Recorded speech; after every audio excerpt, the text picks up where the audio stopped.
Сәлеметсіздер ме? Бұл видеодан сіздер Инстаграмдағы аккаунтыңыздағы существующий постты Фейсбуктағы осы таргетинг арқылы продвигать етуді үйренеміз. Жалпы өзіңіз білетіндей, екі түрі бар Инстаграмдағы постты продвигать етудің. Ол біріншісі Инстаграмдағы продвигать деген кнопка, және осы Фейсбуктағы таргетинг арқылы. Ең эффективный ол осы Фейсбуктағы таргетинг арқылы, Ads менеджер арқылы істеу. Міне енді соны бастаймыз. Өзіңіздің Инстаграмдағы существующий постты продвигать еткізу үшін вовлеченность дегенге басамыз.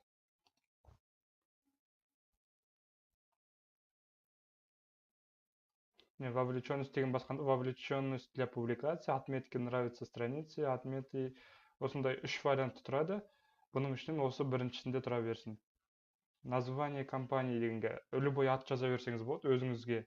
Бұны рекламаға еш қатысы жоқ, только сіз ғана көресіз. Мысалы мен тестовый деп қойын. Бұны тек қана сіз көресіз, ешкім басқа көрмейді. Продолжить дейміз. Бұл жерде өзіңіздің керек аудиторияны таңдайсыз. Бұл жерде мысалы сіздер немен айналысасыздар? Мысалы мен Алматыдағы киім сататын магазин болсам, например, мен бүйтем Алма-Ата қаласын таңдаймын. Только текущий город. Енді менің целевой аудиториям, мысалы, женский киім болғандықтан 22 мен 35 деп ала салайын. Бұл өзіңіздің целевой аудиторияңызды өзіңіз білесіз қалай таңдасаңыз. Мен мысалы бұл мысал ретінде ғана. Мына языкиға русский, казахский дейсіз. Детальный таргетинг ол сіздің аудиторияңыз немен қызығады, соны жазасыз. Мысалы, менің аудиториямдағы әйел адамдар модамен қызықсын. Мода. Мысалы, уличная мода. Біреуін таңдағанда рекомендацияны бассаңыз, сізге осыған ұқсайтындарды ұсынатын болады. Покупка и мода, покупки, онлайн покупки, вовлеченные покупатели. Потом одежда, вот осындай Инстаграмда осындай заттарды көп қарайды. Модный аксессуар, және осылай іздей беретін боласыздар. Келесі, вот видео плейсментті, бұл жерде өзіңіз Инстаграмды реклама еткіңіз келсе Инстаграм таңдайсыз, басқа жерде реклама еткіңіз барлығын осы жерден таңдайсыз. Фейсбукта, Инстаграмда, Audience Network, Messenger дейді. Егер Инстаграмда реклама еткіңіз келсе, ПК дегенді алып тастаңыз, себебі адамдар компьютер мен Инстаграмда көп отырмайды. 95-96% осы мобильный устройстводан отырады. Сол үшін мобильный устройстводан қалдырамыз. Инстаграмдағы лента ғана қалсын. Нарадағы өзіңіздің суммасын өзіңіз жазасыз, күніне қанша кетіргіңіз келеді. Мысалы, соң установить дата начала и окончания десеңіз, мысалы 22 декабрьден, мысалы только ертеңге дейін ғана болсын. Мысалы тестовый деп санайық. Нарада уақытын созайық біраз. Вот, осылай болады. Продолжить дейміз. Енді сіздің Инстаграмдағы постты продвигать еткіңіз келсе, добавить аккаунт дейміз. Осы Фейсбуктағы аккаунтыңызда сіз арнайы страница создавать етуіңіз керек болады. Менде уже созданный нарада. Енді оған добавить аккаунт Инстаграм дейміз. Бұл жерге өзіңіздің сол Инстаграмдағы данныйларыңызды жазасыз. Мен фейковый аккаунт создавать еткем, соны енгізейін.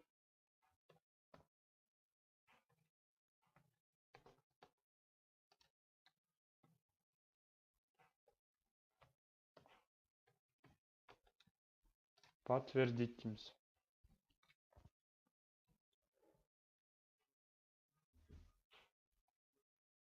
Осы жазып тұр, уже указанный ниже аккаунт Instagram привязан к выбранной странице Facebook дейді. Осы страницаға мне привязан қылып тастадық. Енді ішінен публикацияны таңдаймыз. Уже сіздің Instagram аккаунтыңыздағы бар публикацияны біреуін таңдаймыз. Мысалы, мен фотоны таңдай салайын, сіз фотоны да видеоны таңдауыңызға болады. Мен қазір фотоны таңдаймын.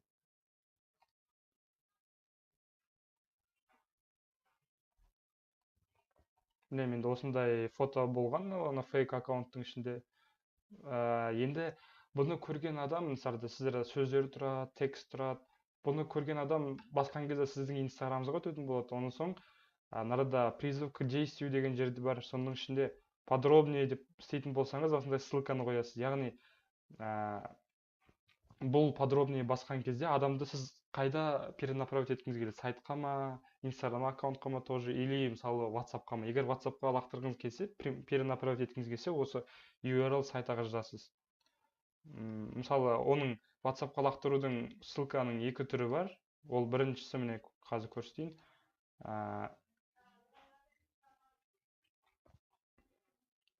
Міне пост тұрады, оның астында подробнее деп. Оны ғана нараға тексере салайық, міне жаңағы мына кодты копировать деп істеп, тексеріп көруімізге бірінші осындай поискқа қойып тексеріп аламыз. Істеп тұр ма екен, істемей тұр ма екен.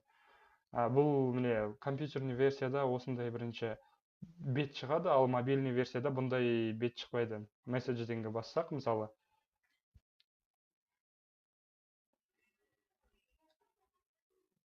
адамды бірден міне осы WhatsApp-қа лақтырды. Ал енді екінші түрін көрейік, екінші ссылканың екінші түрін. Ол уже адам WhatsApp-қа өткен кезде готовить текст дайын тұрады. Міне қараңыз, сәлеметсіз бе? Мен бұл мысалы көйлек туралы айттық қой, мен көйлек туралы реклама жазсам егер деп. Егер мысалы адам осы подробнее деген кнопканы басқан кезде адамды бірден WhatsApp-қа перенаправить етеді, және ода текст дайын тұрады. Сәлеметсіз бе? Мен бұл көйлекті алғым келеді дейді. Оған текст дайын тұрады, адам только отправить деген кнопканы басады. Ондай ссылканы қалай істейміз? Міне оны істеу үшін бірінші поискқа былай жазамыз. WhatsApp прямая связь дегенге басамыз. Сосын мына бірінші ссылкаға кіреміз. Егер WhatsApp өткенде текст керек емес десеңіз, онда осы бірінші тұрған правильно деп тұр ғой, міне үстінен санағанда бірінші правильно деген вариантын копировать етеміз. Сосын анарда нөмірді өзгертуіміз керек. Енді мына нөмірдің барлық санын алып тастаймыз да, только 7-ні ғана қалдырамыз. Потом нараға қай WhatsApp-тағы нөмірге перенаправить еткіңіз келеді, соны жазасыз. Мысалы 7 деп тұрады, ары қарай мысалы 708. Осылай өзіңіздің нөміріңіз жазасыз. Енді тексеріп көрейік, ссылка істеп тұр ма екен. Вставить деймізде, басамыз.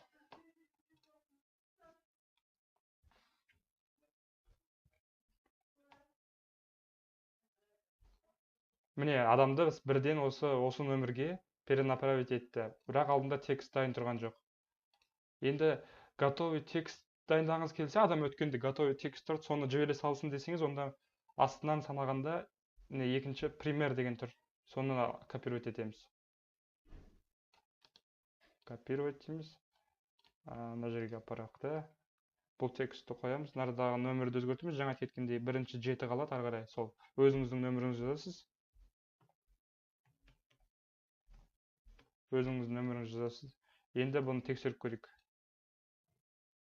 Копировать. Вставить. Жаңа өзіміз әкеткендей, ол компьютерный версияда ғана шығады, ал мобильный версияда адамды бірден WhatsApp-қа перенаправить етеді. Бұндай экран шықпайды мобильный версияда.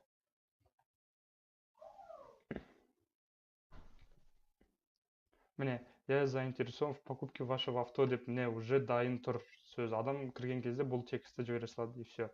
Егер мына сөзді өзгерткіңіз келсе, я заинтересован в покупке вашего авто дегенде, онда былай істейміз.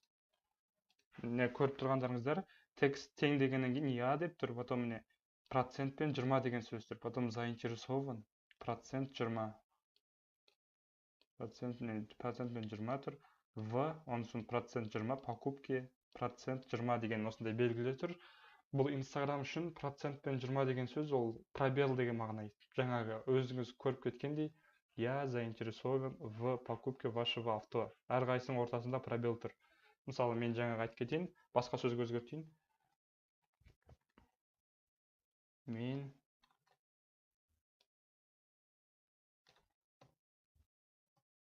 Бұл көйлекті алайын деп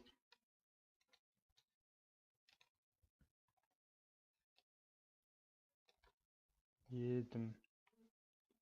Енді көрейік міне бұл тексті копировать. Так, мына жерге қоя саламыз. Вставить.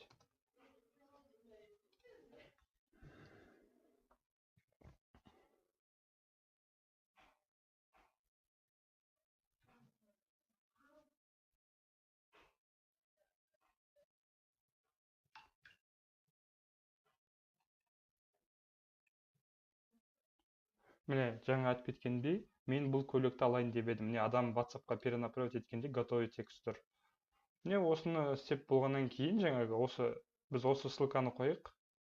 Жаңа өзіміз соңғы создавать еткен готовый тексттен. Копировать.